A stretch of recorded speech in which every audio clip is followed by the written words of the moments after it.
Hi, everyone. Thanks for joining yet another installation of our Xoogler Women and Money Talks. Um, Today, we have one of my favorite people in the whole world, Katie Chen-Mazzara, with us. For those of you who don't know who I am, my name is Stefanie Lau. I am a longtime Xoogler community builder for New York and the Women's Network. And I was at Google for 12 years on and off, people ops, access and energy, and largely doing things in like communications, product, and program management. When I left Google, I definitely had a lot of feelings about money, right? It had kind of ripped out my safety net out from under me. And so at some time, I decided, and if you're off mute, just double check your microphone and mute. Thank you. And, one of the things that happened was I started really feeling insecure about where I was, what I was doing, how I was managing my money. And, my first manager at Google actually introduced me to Katie Chen-Mazzara, who was her very close friend. And Katie at the time was working on The Bachelor. So for those of you who are Bachelor fans, Katie is an OG who worked on Bachelor during its heyday. So if you have questions about that at the end, we can definitely do a few questions. But she had moved into a money mentorship role. And she was starting a company and coaching business around how to help people sort of, particularly freelancers and independent workers, right? Get a grasp of their finances and make sure they're doing the right things to get there. So she is a certified financial planner, obviously, but also in her journey, right? She also decided, well, you know what? I'm going to add trauma-informed coaching to this portfolio. Because what she realized as she was talking to, people is, and I won't give so much away, just I know Katie so well, I could like, probably pitch her whole story, but, what she realized is just like, there are a lot of things with regards to how we think about our money that are just so deep rooted, right? And so helping people understand and unpack that was a big part of her journey. So, and her work. So, just to kind of give a little bit more preamble, obviously this is Katie's kind of second career, I would say, right? Her second big pivot. Her first one, obviously, I mentioned was as a producer, not just for The Bachelor, but for lots of different TV shows across lots of networks, ABC, NBC, E, Oxygen, CNN, DreamWorks. I mean, just literally almost every entertainment company you can think of. And she operates out of LA. A lot of her clients obviously are in the creative industry and work for themselves and are trying to make it. So, that's Katie in a nutshell. And I invited her to speak with us here today because I think, something that we saw in our survey was just how much people feel, I don't want to say an adverse relationship, but an anxious relationship with their money, right? And so let's start, right? Like, let's get into it. And so as Terry mentioned early on before we started recording, I'll ask Katie some questions. And then obviously, as you have questions, feel free to unmute and turn on your camera, join us in the conversation, or just put it in the chat and we'll get to it. Again, we want this to be for you. And if I'm talking too much, then, which I am right now, then, right, I want to hear your voice. So. Okay, so let me just warm us up and just, Katie, welcome. Yeah. Yeah, thank you for taking the time to be with us. I want to start off with your story, right? You had this incredible career, and then you decided to pivot. What brought you to pursue this path as a money mentor? Well, first of all, thank you. Thank you, Stephanie. Thank you, Terry, for having me here. I'm super excited to have this conversation. And for those of you who already mentioned in the chat about freelancing or contracting, I mean, this is my world because one, I was a freelance TV producer for 15 years. So I really understand what freelancing is about and how to make your income even more consistent as a freelancer. And then the other reason I do what I do is because it's a much deeper reason is because I've known 3 women in my life who stayed in abusive relationships because of the lack of money. They didn't work. outside the home. They had young children to take care of, and they felt stuck in their situation. So my mission is to help people to make decisions not based on money. Instead, I want you to make decisions based on your core values and about the dreams that you have for yourself. And if you have a family, for your family as well. That's maybe you can tell us a little bit more. Like, is there, I mean, was there, what was the wake-up call to say that this was the time to make the change, right? I think a lot of us also on the call are probably in transition in some way, right? We have choices before us in which, we could choose different paths. How did you know that this was something Yeah. that you could or should do? Yeah. Yeah. And when you said I had 2 lives, I actually have had 3 lives. I started Yeah. my career out of school in journalism. So I was a broadcast journalist for about 10 years. And then I made the transition to become a TV producer. And then I was a development executive as well, for a couple of studios. One of the studios was actually a very tech studio, but they really wanted to get into the entertainment industry. So there was a little bit of a cross section between tech and entertainment. And then this is, yes, my third chapter in my life. I feel like it was really around the time I turned 40, which was 10 years ago. I just turned 50 this year. And I was like, okay, I can do this for a couple more years, because as a TV producer, it's a lot of hours. Like I mean, I know that those of you who are in tech, you work a lot of hours. And, as much as it's fun in television, we work 12 to 24 hours a day sometimes, right? Like, if you ever watch The Bachelor, the night that the limos come in, that's a 27-hour night. That's a 27-hour work day for us usually. Usually we start very early in the morning shooting, like everybody getting ready for the night, and then we shoot all night into the morning until literally there is a rooster that is next door to the Bachelor mansion that crows. and we're still doing interviews with the people who've actually got kicked off the show. Oh my gosh. Yeah, so it's a lot, and I was traveling too. I was traveling like 6 months out of the year.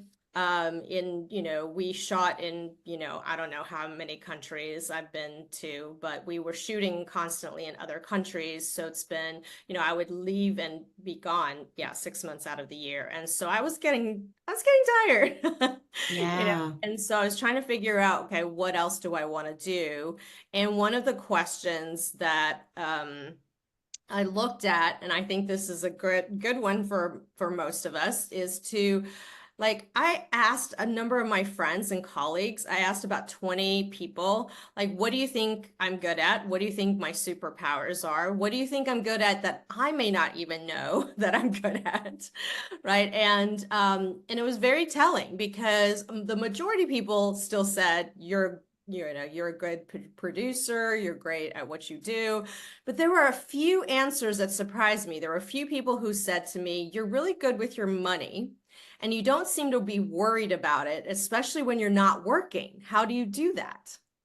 Right. And I was like, that's it. There's something here, because that was my journey when I first made the transition from journalism over into the entertainment industry as a freelancer.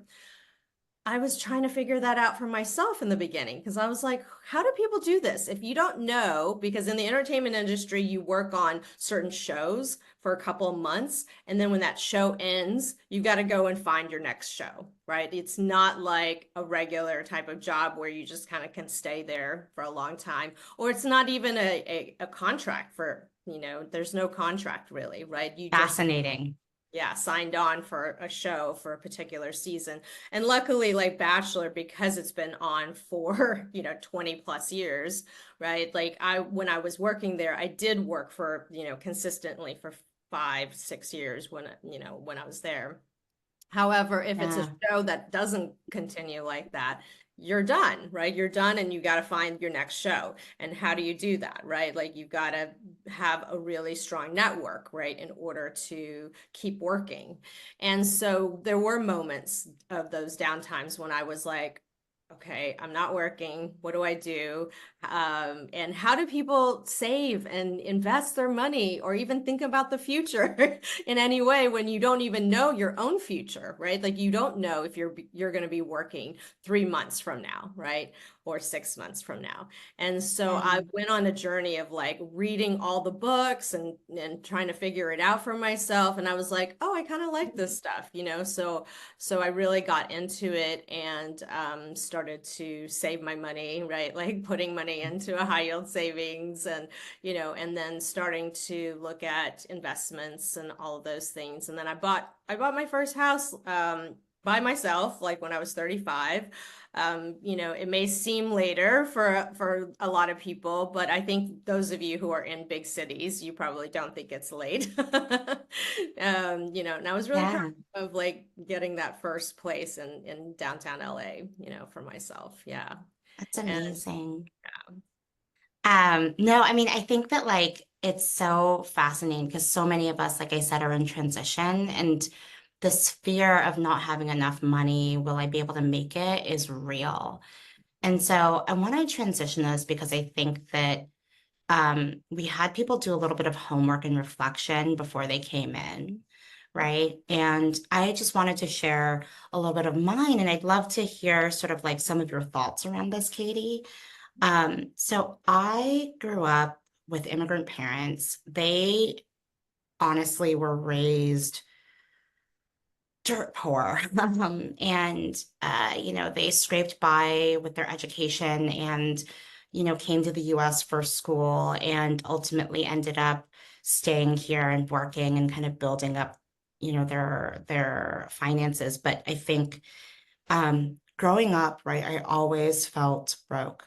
And I remember going to school and I was wearing these like little sweatsuits from Chinatown. It was for those of you who are Asian or Chinese, you probably know what I'm talking about. They're like this matching like top and bottom like sweatsuit, and it usually has some broken English on it. It was a little bit like it was just such a thing. And you know, I would, you know, on top of that, just being an immigrant, right? And I think that like when I reflect on how that's showing up for me today, right? Um, I start to feel like, oh my gosh, I'm in this room, right? I don't know if I belong here. Everyone else seems to be so rich or know what they're doing, and I feel like I'm behind. Maybe you can start off like really basic, Katie. Like how do you help like kind of work through those feelings of, you know, I don't have enough money or I don't belong here or like the othering I think that we do to ourselves when we, Mhm. you know, look around the room and everyone else feels so rich or so, you know, well off compared to us. Yes, yes, that's a great question. Well, the main thing that I work with a lot of clients on is their mindset around money, and what I call blocks, you know, and blocks to me are these kind of belief systems that we've developed as children, because as children we don't really know what money really is, right? So what we're absorbing in the world around us is what we're going to later on form some sort of belief around, you know. So if our parents fought about money all the time, which my parents definitely did, then we're going to take away from that, which I did, was that money creates conflict, right? And there's going to be a belief system around that. And or I had a grandmother, for example, who, you know, my dad's mother, who had a lot of money, you know, and but she was very, very tight with it. She was so tight with it that she actually would say things like, oh, you know, when I die, no one's getting my money. I'm going to be buried with it. Right. I'm going to, you know, cash it out and be buried with it, which is a ludicrous thing to even think about, right? Or even say. And so, you know, in my 20s, what I ended up doing unconsciously was as soon as money came in, it went out. I was spending it like crazy, right? Mm. Because there was something in my belief system that was like, I don't want to be like them. I don't want to be like my grandmother who thought money was the most important thing in the world, right? Or I didn't want to be like my parents who fought about money all the time. So then it was so easy for me to unconsciously just spend, spend, spend. And not until I realized, oh, well, this isn't exactly sustainable, right? To just spend money as soon as it comes in before I started to make the connections and make the changes in my life, right? So I see this over and over again. So many times when I'm working with clients or members or students, I just spoke to NYU students. I went to NYU and I was invited to speak to them this week. And a lot of them have the same kind of stories around, being immigrants, right? And when they were talking about how they feel really a huge responsibility on their shoulders to actually make money and give money back to their families. And in so many ways, their families are very codependent on them, and it made it hard. I think it makes it much harder for them to actually receive the opportunities or go after the opportunities that will give them the best foundation to do the things that they want to do, right? Because there is such a thing about privilege. Like if we're talking about like equity and those kinds of things in the world, right? Like certain people, if you get all your college paid for, which I definitely did not. I worked 3 jobs while I was at NYU, plus I had a scholarship, all of the things.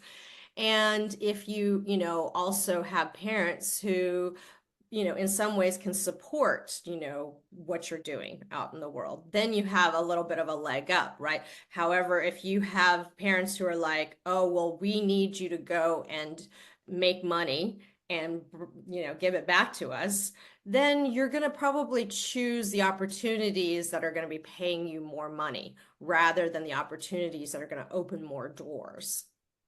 Mhm. Yeah.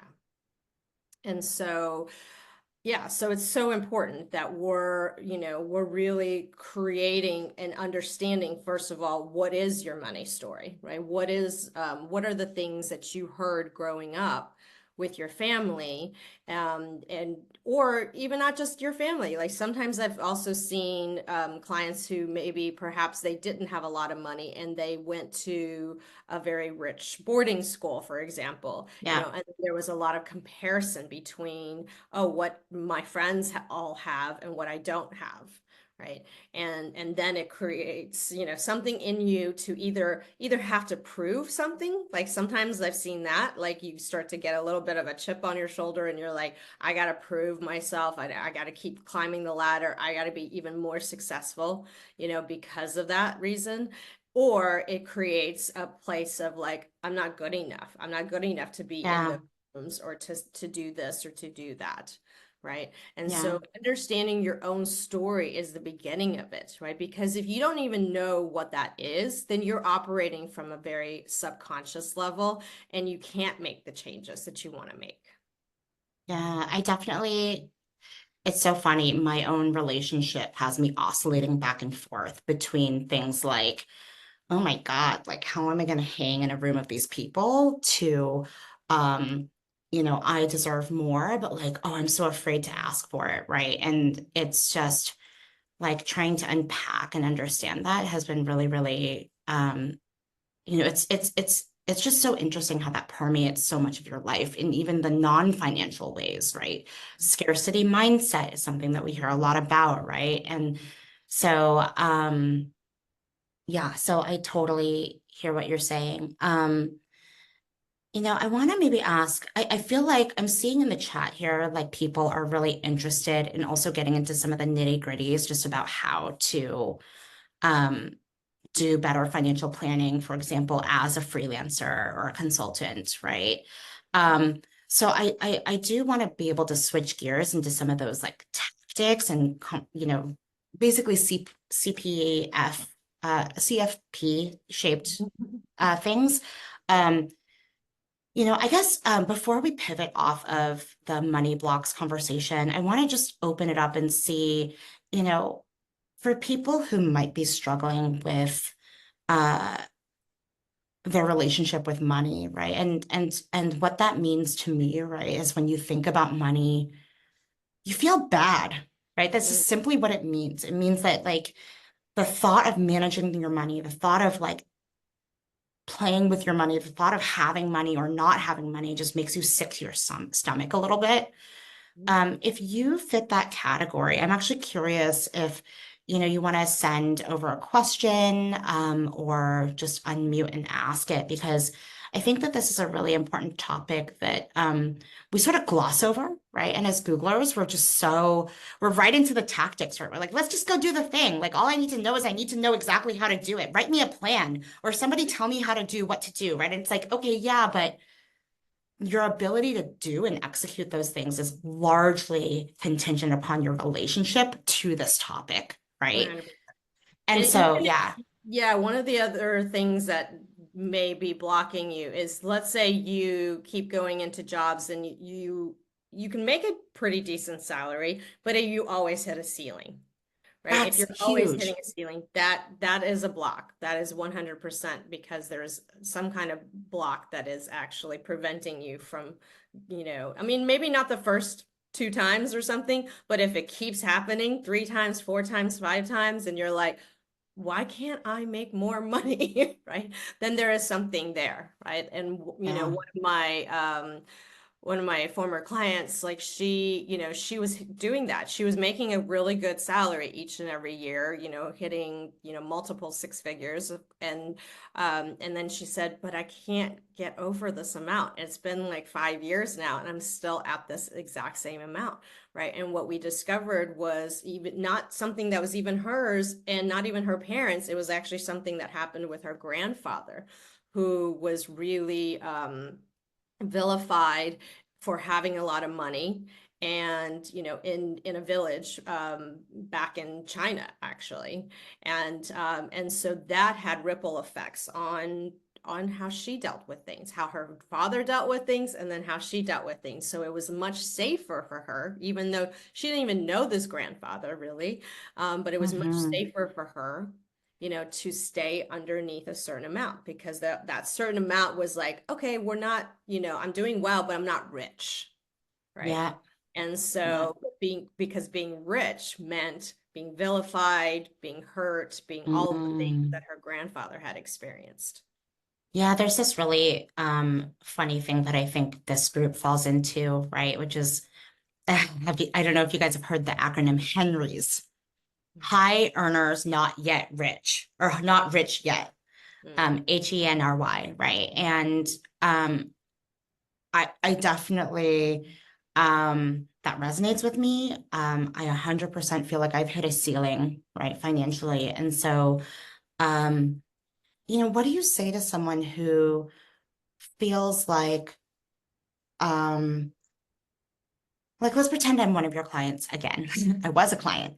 Let's pretend I'm a client now, right? And I'm telling you these things around my fears, right? And I think something you said earlier around knowing what your values are is really important. Um, Knowing what amount of money or what you want to use your money for, right, really matters. Talk me through that a little bit. Like, I'm looking at some of the chat here and I'm just like, yeah, like this is real stuff. Mhm. Um, how do you help me get through that? How do you help me work through my block? Yeah, so, well, the first thing is we would talk about, your childhood, of like how you Mhm. grew up, and you mentioned a couple of things about, your parents being immigrants and not having a lot of money, and then even, wearing the clothes, right? So it's like, what did that feel like to you? Like to, Yeah. was it fine for you to wear? Yeah, okay, no, right. Absolutely not. I mean, these girls, oh my God, in my class would come in with these cute little leggings with these little ruffles on them, ruffled socks. And I was like, oh, that's so cute. Oh my God, I don't look like that. I remember one time my teacher thought that I was so core that she took me to the lost and found and let me pick out a new sweater. Like Mm. that's like the kind of stuff that Yeah. really sits with me, right? And yeah, so So, there. right. So those are the experiences that have shaped a lot of like, the feeling that one, I mean, already being a person of color, you didn't feel like, you 100% fit in to everything. And then two, if you were also in some ways feeling less than in terms of how you were dressing, right? That's definitely going to translate now into your adult life, and so when it comes to that, then it's really about really cultivating your own self-worth, right? And Mm, really understanding what is your worth without any of these material things. yeah. Oh, and then we would probably do an exercise where I would really think about that deeply, right? And I encourage everyone who is struggling with this question, like again, we see a few comments in the chat about this, like to take a moment to do that after this call because it is really powerful to understand. Um, and I'll fast forward a little bit. I know, Katie, when you and I worked together, one of the things that I definitely felt was I wanted more of a sense of freedom, right? Mhm. To be tied down and locked into these corporate people who told me what I was worth, right? And, um, 5 years after working with you, right, I'm finally on this journey of, having done enough self-discovery, enough introspection that I'm ready to make that leap and start to make money for myself, right? And so I just want to thank you for that, and also, that the visioning of what your value is and what you really bring to the table was a big part of me being able to make those leaps. So, for people who are still feeling pretty stuck, just know that there is a way out, and if you envision it, you'll get to where you want to be. So, Yeah. Well, the thing that I wanted to say to the people who are in the chat talking about freelancing and contract mhm. is, and even the ones that are not interested in freelancing, contracting, or doing your own thing, is that like in so many ways, having a regular job or having somebody hire you is great. If that's your personality and you work best in an organization where, like you don't have to be the main person heading it up, that's fine and good. And just know that there are no guarantees no matter where you're going, right? There are no guarantees with a job. Obviously, like there's been so many layoffs in the tech industry, right? So many layoffs everywhere, right? In the entertainment industry, all of these different industries, there have been a lot of layoffs, right? And so what I want to encourage you is if you are a freelancer, contractor working for yourself, is that you now have a little bit more control, actually, if you go on and do this for yourself, rather Mm, than have somebody else, like a company, kind of control your, what they're doing and what, laying people off or not laying people off, right? And then the amount of money you can make, you have an unlimited potential, actually, right? Because you're not capped by company salaries, too. So to me, going off on my own, like that is, it was such a huge revelation for me, right? Is that, one of the reasons why I wanted to go off on my own is to say, I work really hard. I work really hard for somebody else, right? Like I'm working 27 hours a day, for someone else. And so what can I do if I put all of that energy into my own thing? Right. yeah. And that can actually ripple, like there can be a lot of ripple effects, right? Maybe not in the very beginning, because I mean, it definitely took a huge pay cut, if you will, my first year of my business. However, very quickly, that really, doubled and tripled, and increased. Amazing. Yeah. And now I'm making more than I was making in television. Okay, that's the goal. Everybody hold on to that energy. Okay. We're all going to do that. Yes. Now, and I'm going to ask one more question, and then I really, really, really do want to see questions that you all have. I did see some before, again, switching into kind of the tactics of being savvy with your money. I was single and I am single very much so, right? I have a partner for sure, but we manage our money separately. And so in that way, I think probably because of all of my money trauma, I'm like, nah, we're not doing this, right? Like we're separate in our money. And I think that a lot of women have gone through divorce or are going through divorce or are single and managing money for themselves. And I am gonna say something that I think is a little controversial, but so many people are like, the most important financial decision you can make for yourself is who you marry. And I'm like, do they say that to men? Do they ever say that kind of crap to men? Right. And I am just like, I'm curious, like, what are your thoughts on that? I think again, a lot of women being on their own, trying to make it on their own, right? Um, it's hard. Mhm. Um, yeah. Just any thoughts on Absolutely. that topic? Yeah. Yeah, absolutely. It is hard. And I think we've all heard it as women, we've all heard that messaging before. I remember, yeah, my grandmother, although she didn't marry rich, my grandmother on my mom's side, my grandmother on my dad's side, I guess did marry rich, and that's probably why she did have money. But my grandmother on my mom's side definitely didn't marry rich. They married for Hmm. love, and they had the most incredible relationship. And something that I really aspire to, it was my grandparents' relationship. And she would still say some things like, oh, if you marry, like, first of all, she always would say, like, marry somebody who loves you more than you love them. All Which, sorts of stuff. yeah, Yeah. really, really funny things like that, right? And then, of course, she would say, yeah, if you find, a wealthy, like, why not find a wealthy man versus finding, falling in love with a poor man? Yeah.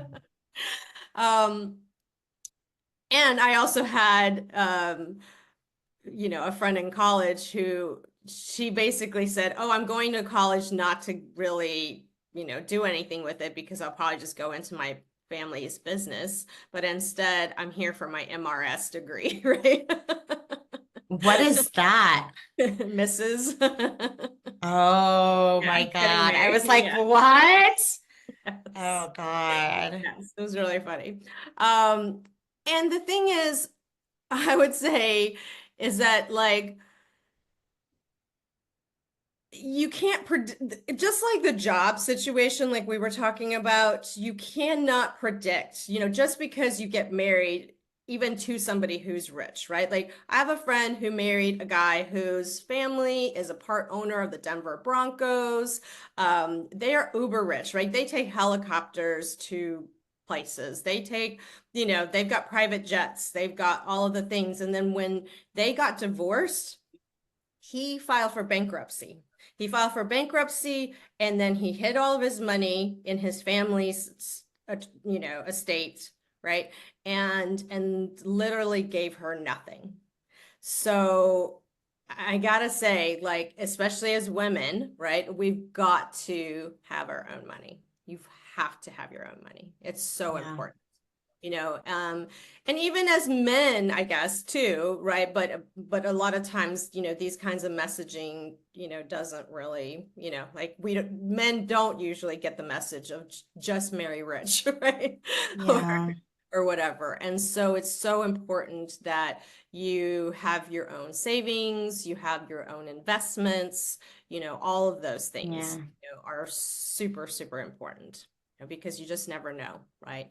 Um, and then Totally. just for, if those of you who are divorced, if you were married for 10 years, just so you know, like, in the future, if you were taking Social Security, you can actually take either yours or your spouse's Social Security, whichever one is higher. Ooh, good to know. And then, so okay. if you're thinking about getting divorced, think about, okay, if you're at the 9-year mark, try and make it to 10, maybe.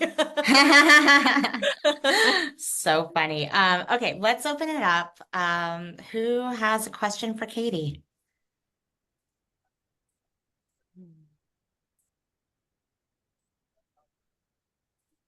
I did see some in chat that we did not hit. For example, Hi Ping, you might want to ask about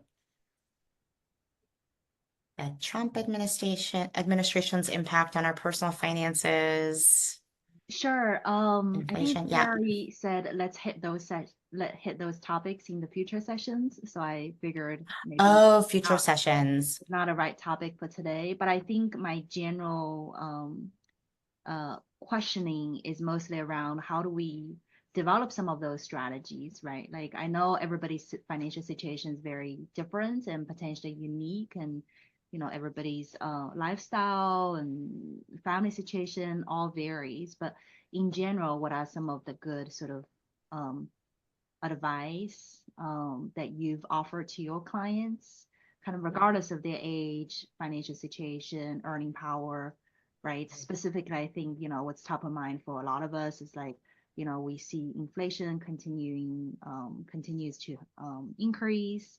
I know with the Trump administration, right, there's a lot of sort of, I guess, you know, increasing stock, but there's also a lot of concern from different voices. Kind of just how do we better strategize kind of our own financial situation, right? Like even sort of more, you know, very specific, right? For example, like Google stock, should we hold? Should we not hold? How do I in terms of my broader portfolio and stuff like that? That's my And Hi Ping, if I could jump in real quick. We just so you have context, Katie, I think a lot of ex-Google people have the basics down around like maximizing our 401k. Like most of us probably do that and have done that. We obviously, you know, upon employment at Google, we're given stocks, right? And so you know, to Deepa's question, oh, I'm holding it. Oh my God. I'm holding on to it. I'm not holding on to it, etc. So yeah. Yeah, I mean, I think it's always good to have, you know, to diversify, and I'm sure Terry will back me up on this as well, is like, you know, make sure that it's not the majority of your savings. What the error is that you're seeing? Somebody I think is unmuted. If you could just take a moment to double check and mute. Mostly Terry, maybe you can help us mute folks. incorrectly approved, mostly in driver's I think it's license. Jenny. Thanks, Jenny. Okay, go on. Okay. And so let's see, Google stocks just decreased like 6 or 7% today. Yeah. Yeah. So this is exactly why like it's important to diversify and not keep everything, all of your investments in Google, right? Like Google, I don't believe it's, you know, ever going to just drop like crazy, right? Because it's, you know, it's a blue chip company at this point, right? And so, however, you know, I would say keeping that under like 25% of your portfolio, maybe even less, you know, is a good kind of rule of thumb. You know, again, I'm not gonna get into individual advice, you know, however, just in general, having a more diversified portfolio when it comes to your investments, you know, is so important because of this, right? Because if Google stock drops, you know, if you're in 100% Google stocks, which I hope nobody is doing at this point, then your portfolio just dropped, you know, 6 or 7% today, right? Yeah. Instead, if you're, you know, if you have a diverse, you know, if you have like index funds, for example, or other things, then, you know, it doesn't matter, right? Like that is like a smaller chunk of your portfolio and it's okay, you know, so start to diversify what that looks like for you. Okay. It looks like Amy has a question. Her hand's up. Yeah. Yeah, hi Katie and team. I think maybe I'm just trying to clarify the focus of your expertise and also today's session. I think in my mind, what's helpful to me is to separate the facts from the stories. To me, it just means like, the stories I made up in my head based on my background, my history, and how I view money seems to be a lot of what you talked about, which is super helpful, right? To understand why do I feel so much anxiety towards money. And I think I couple that with facts, meaning I actually look at my actual financial situation, like my bank statements and all of my earnings and my portfolio, everything, to see like how much do I need to maintain my day to day? How much runway do I really have? How choosy and picky can I really be with my next job and role? So I guess it's two sides that we think about, right? Like the actual facts in terms of how do we diversify and how do we like, find the next role that will give us enough money to maintain our lifestyle versus what mindset shift we need to change. And I think quite a few of the Googler comments are more on the fact side. And I wanted to just clarify, like, are we expected to cover both, or today is more focused on shifting the mindset? I think this is a beautiful question, and I think it's both, right? Because, the things that I teach and work on with my clients and members is that, you can't have one without the other. One, we do need to look at our mindset and our stories and uncover those things and release those things, right?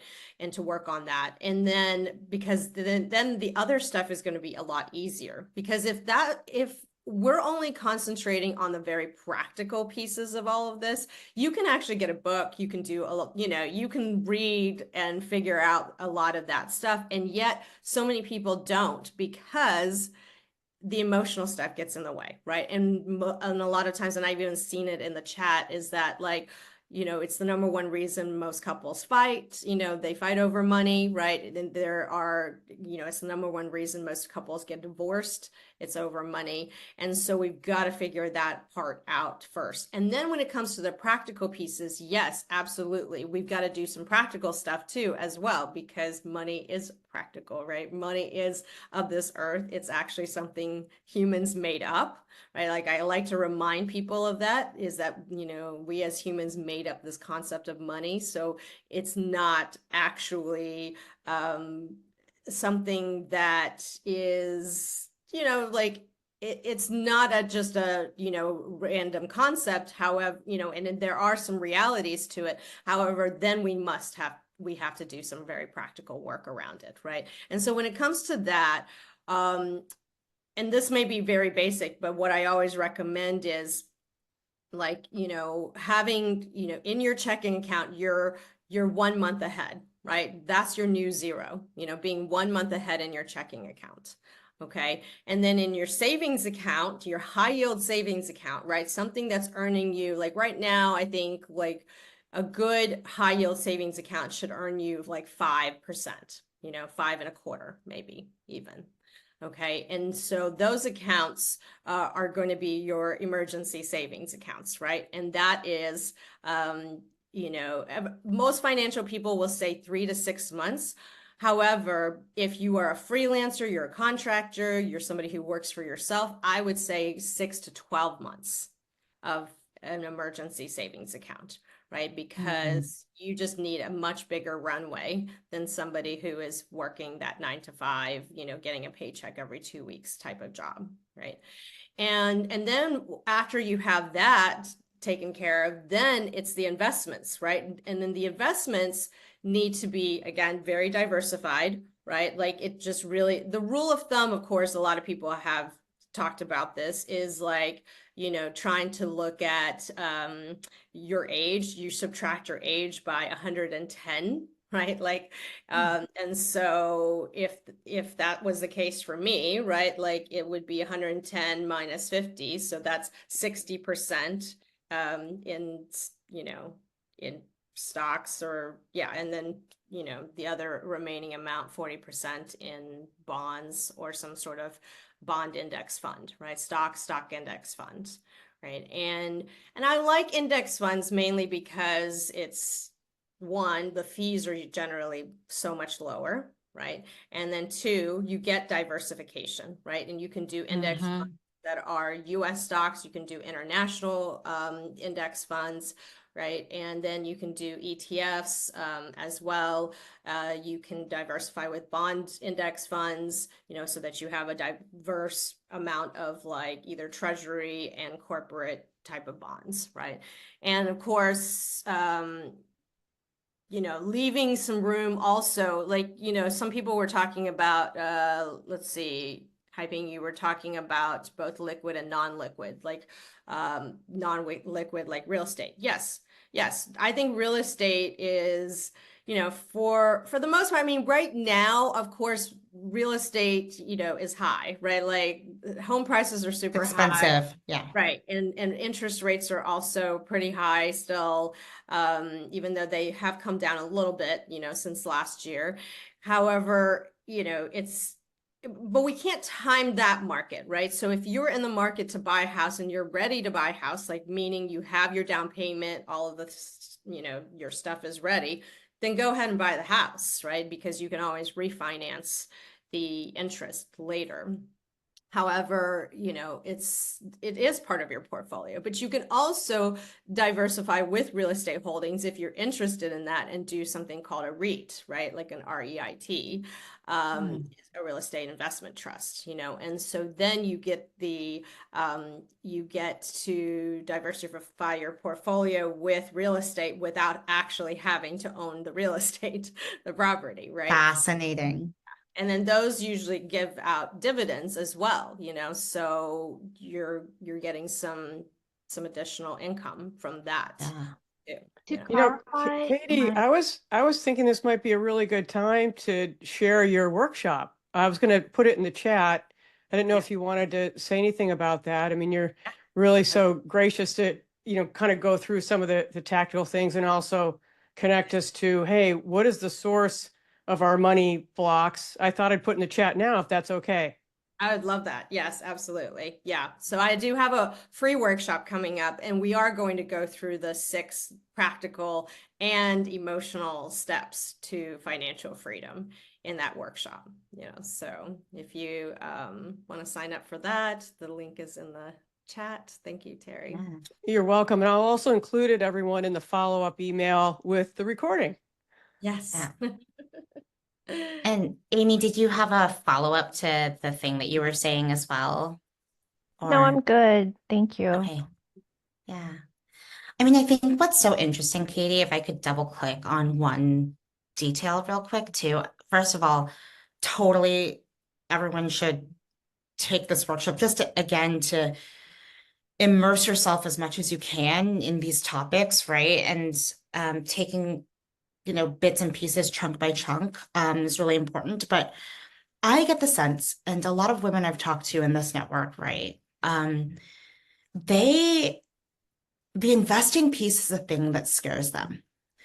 They have a lot of their Google stock, right? And that's the thing that they have. That's the investment stock that they have. Doing something with it, actually taking the step to diversify can feel scary for this group, I think. And so I'm curious about what you might say to these people who are like first time diversifiers or first time, you know, I'm cashing it out and I'm putting it somewhere else. Maybe it's a down payment for a house, or maybe it's just literally something else. Because Google, frankly, has been a rocket ship, and it may be a rocket ship or it may not be a rocket ship, right? And so we really don't know. And so far we've been lucky, but you know, yeah, just it's scary to take that first step. What might you say to us?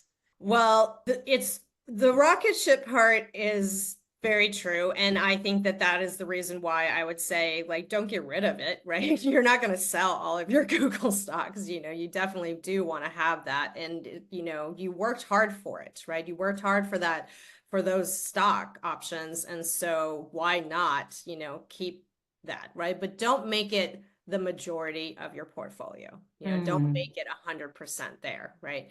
And then when it comes to diversifying, I mean, just to let everybody know, like in the last 10 years, the S&P 500 has returned 10% on average, right? And in the last 15 years, it's returned 9% on average. You know, and most, like I was saying, a high yield savings account is at 5.25%, right? So you're essentially losing out, like you could be doubling your money, right? If you just put it into an index fund that mirrors the S&P 500, right? And there is, you know, the risk of doing that is much, much less than just having all your money in one company's stock, right? And the thing is, with diversifying also, you know, you don't have to go in and pick a bunch of different stocks, right? If you're literally just picking the one index fund that has a very low fee, right? And I'm gonna just share this. This is not to say you have to buy this, because this is not advice, but this is as an educational piece. FXAIX is a S&P 500 index fund. This is the stock ticker for it. And it has one of the lowest fees, right? That's out there, right? And so just putting money into that is going to help diversify your portfolio, right? And then there are the same thing for an index fund for international funds, right? There are so many international funds that are just, you know, one thing. So if you're putting, you know, if you're going, okay, I'm going to put, so what I usually do in my group is I give them a survey of what their risk tolerance is.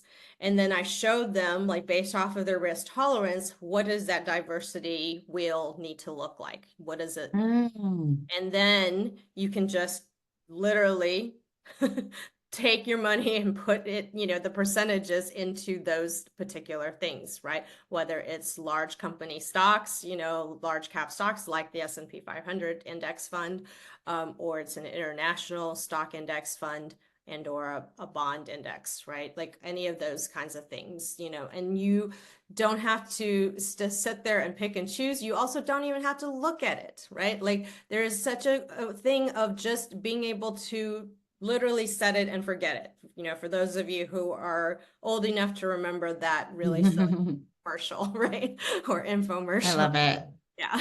Yeah, this is such great advice, Katie. And, you know, I think we only have a couple more minutes and stuff, but I wanted to, you know, on behalf of all the Xoogler women's community, really thank you for coming and sharing your advice. And in knowing that you were the producer on The Bachelor, you know, I would love one last question. What is your craziest memory from the set of The Bachelor or The Bachelorette? My craziest memory is actually a pretty crazy one. I mean, it was actually my first season of working there. There was a moment when I first started. I walked into the mansion. It was on the night when they, you know, are dressed up and the limos come out and, you know, they're meeting the Bachelor for the first time. And I went to sit on the couch with another producer and one of the contestants, and they were kind of like really close and nuzzling each other and like, and I was like, what's going on? Is this how they produce on this show? Like, I was very confused. I felt like I was a third wheel. And so I left that, you know, the couch and then went upstairs, and all the other girls were talking about it too. And I was like, oh, okay, this is out of the ordinary. So I talked to another producer and he was like, yeah, okay, we're going to be dealing with this, right? And then the next day, get a call from the executive producer, so my boss, and he, you know, he called everybody in for a meeting. It's kind of a last minute emergency meeting. We all came, and it was in a, you know, we usually have trailers next to the mansion, you know, so we were in a trailer next to the mansion in the meeting, and he said, yeah, there's been some inappropriate stuff that's been going on between one of the producers and one of the contestants. And just in case you all don't know, this is not what we do. This is not how you're supposed to work with the contestants, right? You're not supposed to be having sex with them or doing anything like that. And then he said, yeah, we fired the producer. And then the girl was going to get called out. Like Chris Harrison was going to call out the girl basically in the on the show at the cocktail party that evening. And so that happened. It kind of made the news, and I was just like, whoa, this is my first season on the show. It was pretty crazy. Crazy. Scandalous. Yeah, here we go. Scandalous. I love Yeah, it. I'm very here for it. Yeah. Thanks, And then- Katie. That's a really great story. But we wouldn't know unless, we saw the news, I guess. But yes. Yeah. Yes, yeah. well, I want to thank you again. And Steph, thanks for leading the interview and moderating. And I wish we had more time, Mhm. but we don't want to keep everybody. We're a little bit over. And so, have a really great afternoon, and we'll see you for session 4, TBD. I would love to answer. Yeah, Dawn, your question. If we have just Sure, 30 go ahead. seconds, Yeah, whoever I'm wants gonna- to stay can stay. Yeah. Yeah, I mean, Dawn, I can go into it in more detail in the workshop that I'm going to do, but I do want to help you and, get beyond this fear too, right? First of all, our fears are here to protect us, right? So it's so important that you understand what is it protecting you from, right? What are your fears protecting you from? First of all, really go in, journal, understand what that is. And then the next thing is, just to know that your fears are always kind of going to be there. However, it's how you change your thought, right? That matters. Okay. So instead of thinking, well, how am I going to have access to earnings and benefits and move confidently in the freelance, contractor world? It's like, how would you like to think about moving confidently in the freelance contracting world? Right. And one thing that I had said in the beginning, which was, your earning potential is unlimited. That could be one way to think about moving into this contractor world, the freelance world.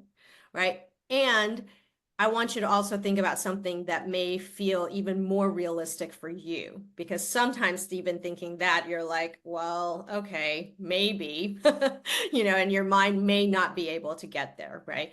But instead, like, how would you like to think about moving into the contractor world in a way that also still feels very realistic for you?